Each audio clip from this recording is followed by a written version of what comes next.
남북 간의 이 이념 투쟁은 그 이념 투쟁 밑에 정통성 투쟁 아닙니까? 그죠? 그건 역사관 투쟁이고 한반도의 한민족을 대표하는 정통국가가 대한민국이냐 아니면 북한 정권이냐의 타협이 불가능한 총체적 이제 권력 투쟁인데 이 여기서 역사관이 지금 왼쪽으로 넘어가 가지고 많은 사람들이 심지어 일반인들까지 신라의 상북통일은 민족 반역이었다. 고구려가 통일했어야 된다. 이런 순진한 생각을 가지고 있는가 하면은 그 연장선상에서 대한민국 건국은 그건 임시국가 만든 것이고 언젠가는 제대로 된 국가를 북한과 오손도손 연방제 통일을 해야 된다 하는 생각을 가진 사람들이 뭐 거의 다수가 될 지경으로 되어 있습니다. 그러니까 우리 민족사에서 가장 성공한 두 나라 통일 신라와 대한민국을 부정하는 역사관 이것이 그 위에 있는 이념을 또 뒷받침하는 이 바탕이 되고 있는데 특히 문재인 대통령은 올해를 대한민국 건국 70주년으로 기념하지 않고 내년을 상해 임시정부 수립을 대한민국 건국으로 기념하겠다고 이렇게 나왔습니다. 임정에 이제 정통수를 두겠다는 거죠. 그렇죠. 이렇게 되면은 대한민국 건국의 정통성은 선거를 통해서 수립된 국회가 헌법을 만들고 그 헌법에 기초해서 정부가 수립된 게 정통성의 가장 중요한 점 아닙니까? 근데 상해 임시정부는 선거로 수립된 게 아니잖아요. 아니죠. 근데 이 차이를 놀랍게도 민주투사라는 사람들이 무시해버리고 상해 임시정부에 국가 정통성을 갖다 대버리면은 상대적으로 북한이 정통성 있는 국가가 될 수도 있고 더구나 올해 김정은 신년사에서 뭐라고 했냐? 올해는 민족사에 기념할 만한 해입니다. 우리 공화국 창건 70주년 그리고 평창 올림픽 이렇게 했는데 저는요 끔찍한 상황이 공화국 창건 70주년 행사에 문재인 대통령을 초대한다 이거예요. 그러면은 한반도 전체에서 정통 국가가 북한이 되는 거 아닙니까? 그러니까 이런 아주 황당한 일이 벌어지고 있습니다. 사상의 빈곤 이전에 역사 인식의 도착이 벌어지고 있습니다. 이거. 사상을 아무것도 아닌 것처럼 생각하는 동안에 우파들이 그러니까요. 좌파들은 그 투쟁선상에서 역사도 다 자기 거로 가져가 버리고 대한민국 전통성도 자기들이 있다고 주장하게 된 거 아닙니까? 근데 이제 우리가 불란서의 케이스를 보면 드골이 런던에 망명 정부 세웠잖아요. 그리고 치열한 레지스탕스를 했다고. 그렇죠. 피를 철철 흘리고 싸웠어요. 그러니까 처칠이나 루즈벨트나 스탈린이 드골을 괄시 못하고 무시할 수 없죠. 그러니까 전성국이 돼버리잖아요. 전성국 되잖아요. 나중에는 2차 세계대전 끝날 때는. 그랬음에도 드골이 불란서 해방된 다음에 망명 정부를 정통 정부라고 주장하지 않았다고. 안 했습니까? 예. 망명 정부지. 그렇죠. 정상적 정부가 아니라고. 그렇죠. 그러니까 우리가 뭐 갖춘 걸 가지고 정상이라고 그래야지 안 갖춘 걸 가지고 정상이다라고 하면 그건 논리적 비약이거든요. 근데 이제 우리 저는 오히려 이 점이 가공하다고 생각합니다. 뭐냐면 이렇게 말도 안 되는 그러니까 소학교라고 하면 일본이고 국민학교는 우리나라고 요새 초등학교라고 그러는데 초등학교 학생들한테 물어도 국가는 영토, 주권, 국민이 있어야 국가인데 상해 임시정부 국가 아닙니다. 라고 시험 문제에 답할 정도의 말도 아닌 이야기를 가지고 많은 사람들을 세뇌시킬 수 있었다는 겁니다. 그리고 그걸 믿는 정권이 들어섰다는 사실입니다. 그러니까 말도 아닌 거 가지고 난 30% 정도의 그 무리를 가지고 뭘 한다면 그래도 이해가 가겠는데 이거는 제로도 안 되는 걸 가지고 완전한 억지를 가지고 이 문명국가의 국민들을 설득하는 데 성공했다. 이게 가공할 점 아닙니까? 우리가 이제 문화적 수준을 놓고 볼 때 경제적 수준을 넘어서지 못하는 상태죠. 경제 수준보다 훨씬 뒤에 있죠. 근데 이제 좌파들이 뭐 인정의 정통성이 있다고 하는 게 자기 모순이에요. 뭐냐면 아시다시피 조선의 공산당이 1925년에 코멘테론에서 인가받았거든요. 그렇죠. 그 인정이 사회주의 진영과 민족주의 진영이 분열됐다고요. 그 사회주의 진영은 모스크바의 지원을 받으면서 그렇죠. 돈도 받고 뭐 교육 지원도 받고 북쪽에서 활동하고 중국 공산주의 혁명에다 참여하고 그랬다고요. 이제 그 점에서 자기들이 항일 투쟁의 정통성이 있다. 예. 그 민족주의 진영은 자기들은 적대시했다고. 그렇죠. 예, 맞습니다. 지금 우리가 임정은 민족주의 진영의 임정을 이야기하는 거예요. 그렇습니다. 예. 그렇다면 좌파들 자기 사회주의 자기 선배들이 부정이죠. 세운 자기 부정. 그걸 그럼 어떻게 하자는 거야? 예? 그러니까- 내가 이 사람들 그걸 생각을 하나? 그러니까 상해 임시정부는 한 번도 예. 좌파한테 완전히 장악된 적은 없잖아요. 없다고. 없어요. 공존 상태가 예. 있었던 적은 있지만은. 예. 그리고 초대 대통령이 이승만 아닙니까? 이승만이죠. 그런데 우선은 네. 그것까지 따지기 전에 우선 대한민국을 부정하기 위해서 그렇게 하는데 그렇죠. 그래서 저는 막 이렇게 어떻게 이 우파 진영에서 생각을 조금 그러면은 좋다. 건국 과정이라고 생각하죠. 네. 건국 과정의 출발은 1919년 상해 임시정부가 맞다. 그러나 건국의 완결은 1948년 8월 15일이다. 그럼 이 두 가지를 같이 기념하자. 저는 그렇게 이제 하면 어떻습니까? 그 점에서 이런 평소의 생각을 갖고 있어요. 예. 1948년 8월 15일은 건국의 시작이다.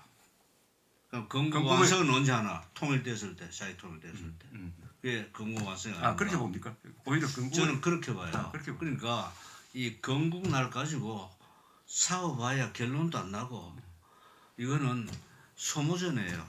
우리가 자유 통일이 되면 8월 15일은 당연히 건국일로 그거는 정의가 되지만 건국 시작으로 본다 이거죠. 예, 건국 시작이에요. 저는 우리는 통일했을 때 저는 무슨- 완성되는 거예요. 그러니까 건국의 시작. 건국의 시작이든지 건국의 네. 종료든지 하여튼 건국일입니다. 그날이 건국이 날인데. 그러니까 우리가 통일되면 역사 교과서 다시 만들어야 돼요. 그렇죠. 그렇잖아요. 누가 이기든 가짜 예. 역사 교과서 뭐 여기도 네가 옳다 내가 옳다 지금 싸우고 있는 이 상태에서 우리는 역사 교과서가 없는 국민이다. 이 말은 여러 가지를 의미하는 것 같아요. 예? 민족 정신도 없고 국민 정신도 없고 사상의 바탕도 흠이하고 뭐 제대로 된 게 없다는 말 똑같은 거거든요. 사실은. 그래서 이 역사 문제는 우리가 계속 선상에서 미화하는 장으로 나가놔야 되지 않나 싶어요. 저는 그렇게 생각합니다. 그리고 이제 우리 조용히 이제 말씀하신 대로 신라의 역사가 한반도의 정통이다. 뭐 그 점은 저도 늘 믿는 사람입니다. 근데 이제 중국 사람들이 고려는 동북공정에 자기들 주변 국가로 민족 국가로 집어넣었거든요. 근데 최근에 와가지고는 또 백제도 그래 너 자기들 거다. 다시 해서 고려와 백제는 부여에서 온 이 유민들이 만든 국가니까 엄밀한 의미에서 만주족이 만든 국가다. 중국 입장에서는 그것이 어떻게 너희들 한민족 역사냐. 최근에 백제를 내 신문에서 읽었어요. 자기 역사에 편입을 해야 된다. 부여족이라 이거죠. 예? 부여족. 부여족이다. 이제 그렇게 보면 그렇게 하면은 또 신라밖에 안 남고 안 남죠. 그럼 또 우리는 일본이 우리 역사다 할 수 있겠는데 일본을 고대 국가를 만든 사람들이 한민족이 건너갔으니까 현재 기준으로 하는 거죠. 그러니까 이게 참 그러니까 이제 우리가 고르다 씨가 쓴 책에 나당의 연합군하고 자기들이 파견한 일본군이 백강 정토에서 싸워가지고 나중에 패퇴했다는 건 그 기록이 있어요. 그렇죠. 663년입니다. 예. 근데 우리 국사에서는 그게 언급이 안 돼 있거든요. 일본에서는 크게 다루는데 우리는 일본은 너무 작게 다뤄요. 그게 예. 아주 중요한 사건인데. 근데 그걸 보고 듣기는 했는데 예. 이거 좀 더 알아봐야 되겠다 예. 하는 생각이 있는데 그래서 저는 이제 지금 이希腊도 그렇고 뭐 이집트도 그렇고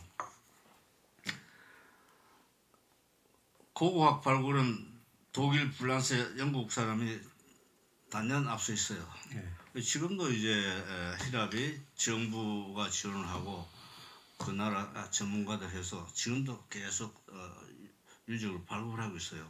근데 이게 파내는 건 간단하지만 이걸 퍼즐 맞추는 거는 전문가가 그렇죠. 필요하거든요. 이걸 못하는 거예요.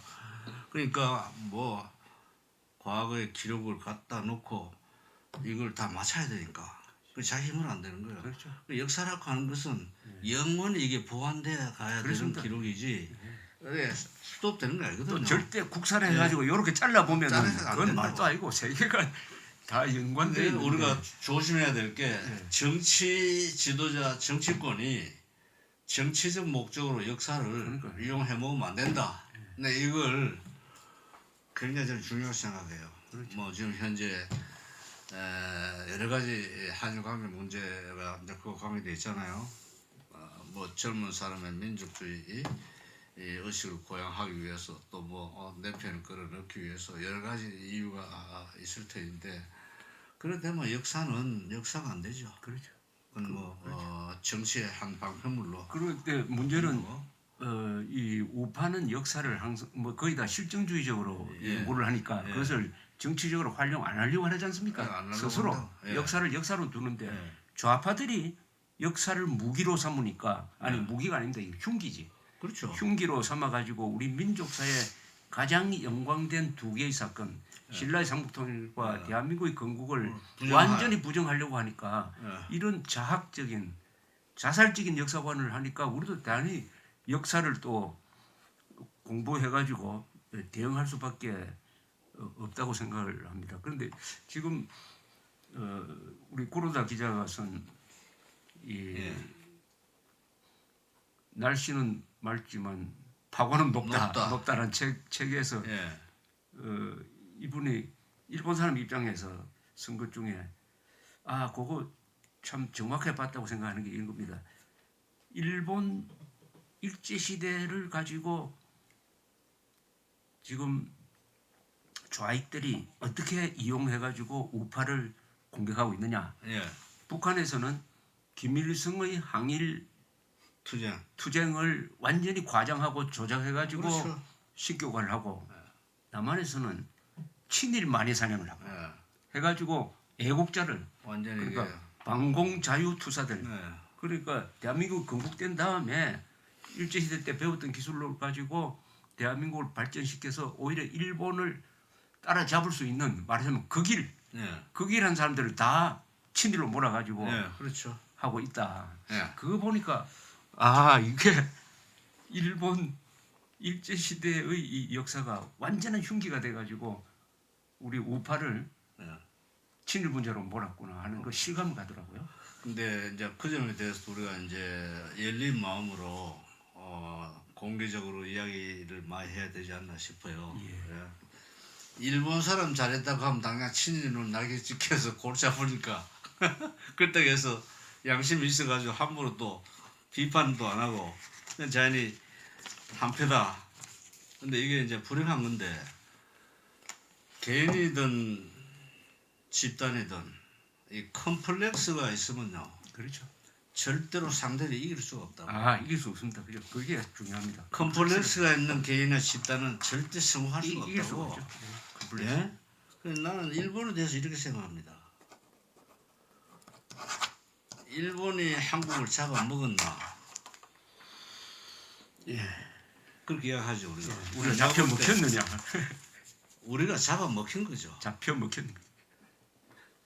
일본이 잡아먹었다면 책임은 일본 사람에게 있는 겁니다. 예.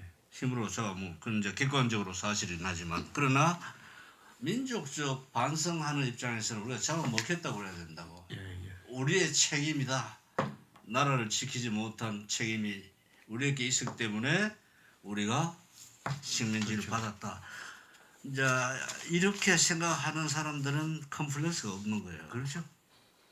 반성할 줄도 안다고. 예? 나는 잘못이 하나도 없고, 상대가 다 잘못이다. 이제 이렇게 되면 영원히 상대를 극복할 수 없지 않겠나.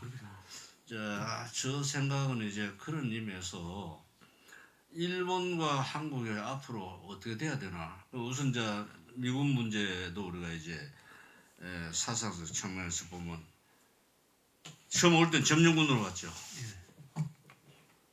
그리고 해방했다고. 점령군 해방군으로 갔다고요. 그렇죠. 갔다가 이제 6.25 때 와가지고 같이 싸웠다고. 그러니까 동맹국이 됐다고. 자유를 지키는 그렇죠. 동맹국의 스테이터스를 바뀐 거죠. 점령군에서 해방군에서. 그러면 냉전 후에는 뭐냐? 보편적 가치를 같이 지키는 파트너예요. 그렇죠. 가치관을 공유하는 가치관을 공유하는 자유의 가치관을 공유하는 동맹국이죠. 가치 동맹국이죠. 사실은. 파트너라고. 안보 그렇다면 우리가 동맹이면서도 여기에서 가치 동맹국. 컴플렉스를 가져야 될 이유가 없는 거죠. 그러면 그 가치 동맹으로 본다면은 한국과 일본도 같이 가야지. 같이 가야 됩니다. 한미일 그렇죠. 동맹관계에서 가치 일본 동맹이니까. 개심하지 우리가 생각하면. 나 역사로 가는 건 계속 앞으로 가는 거니까요. 그렇죠. 또 시대에 따라서 해석이 달라지고. 그러니까 지금 예? 참 재밌는 게 이 예. 아시아 전체에서 예. 미국하고 가장 친하려고 하는 나라가 베트남 아닙니까? 베트남에. 그때 참전하셨을 때가 예. 바로 40년 전인데 그때는 원수였던 베트남과 미국이 베트남의 실용적인 외교 정책에 의해서 주적이 중국으로 바뀌시니까 그렇죠. 이제 미국하고 친해야 되겠다 이렇게 생각한다면은 우리가 일본과 제휴하고 손잡고 협력해가지고 중국의 패권주의를 견제하는 것은 너무나 당연한 그렇죠. 그렇죠 실리 외교 아닙니까 이게? 그럼요. 예. 그리고 이제 역사는 시대에 따라서 해석이 달라지는 거고 그렇잖아요. 예, 역사에 얽매이면 안 되죠. 예. 그죠? 사람에 따라서 또 견해가 달라질 수 있다고요. 국민에 따라서, 그렇죠. 국가에 따라서. 그리고 역사 자체로서도 의미가 달라지는 다르죠. 거고요. 항상 다르죠. 그렇잖아요. 다 재해석되는 거예요. 소위 제국주의 시대 역사. 그건 신센 놈의 정의지. 그러나 제국주의 시대 이후는 힘센 놈이 정의가 아닌 것으로 이게 변했잖아요. 그렇죠. 그리고 우리는 이제 제국주의 시대도 아니고 그렇잖아요. 식민지 시대도 아니고 인류가 여기까지 오는 데는 2000년 세월이 흐른 거죠.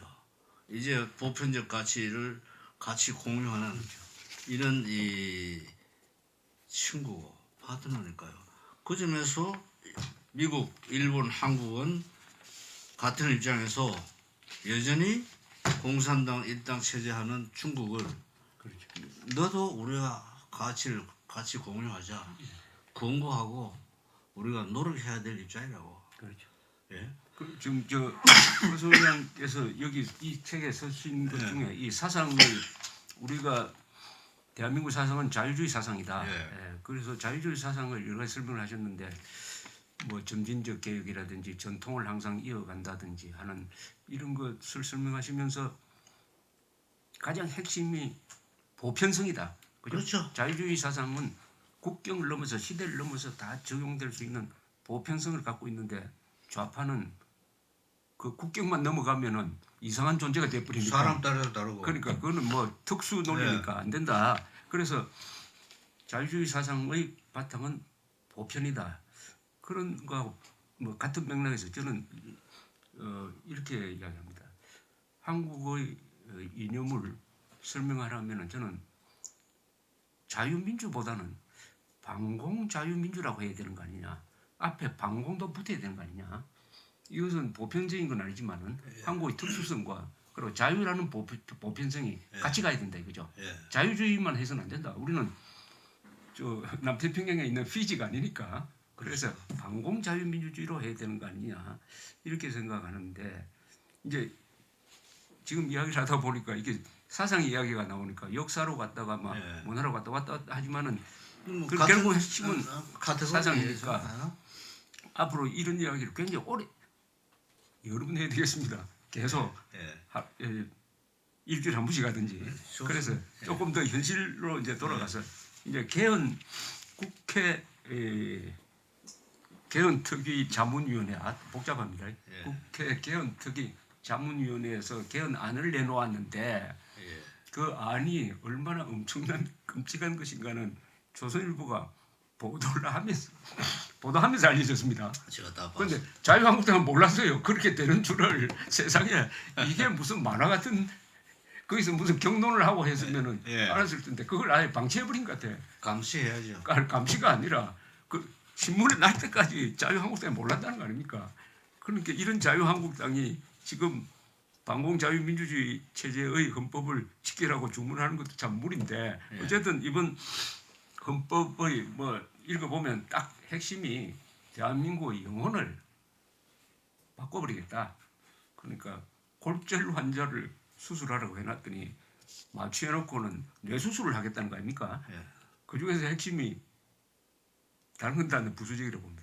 헌법 전문에서 자유민주적 기본 질서를 자유를 빼겠다는 거 아닙니까? 자유민주적 기본 질서 없애버리겠다. 그다음에 헌법 제4조의 자유민주적 기본 질서에 입각한 평화적 통일에서 자유민주적 기본 질서를 없애겠다는 거거든요. 여기서 말하자면 이 자유주의 사상을 다른 걸로 바꾸겠다는 거 아닙니까? 그렇죠.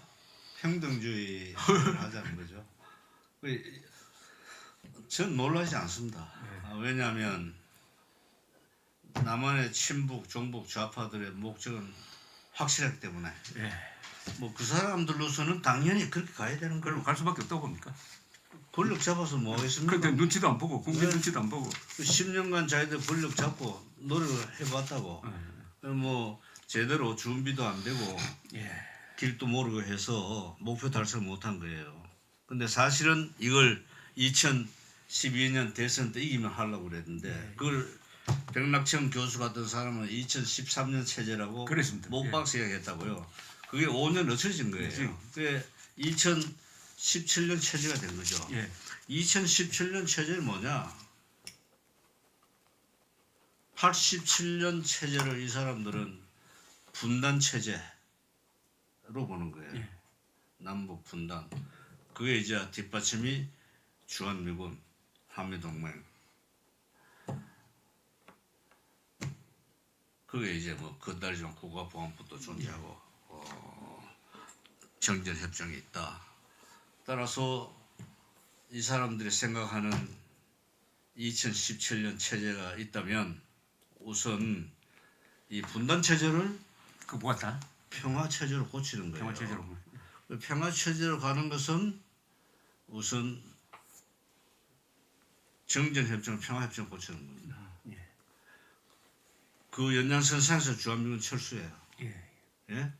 그리고 6.15 합의에 의해서 낮은 단계 연방제. 연방제로 가자. 이게 이 사람들이 말하는 2017년 체제 핵심이에요. 이걸 위해서 이 사람들은 모든 노력을 하고 있는 겁니다. 그렇죠. 지금 놀랄 일이 아니에요. 모르고 있었던 우파 정치인들이 재미 크고 아직도 이걸 모르고 있는 국민이 걱정스러운 걱정스럽죠. 거죠. 예?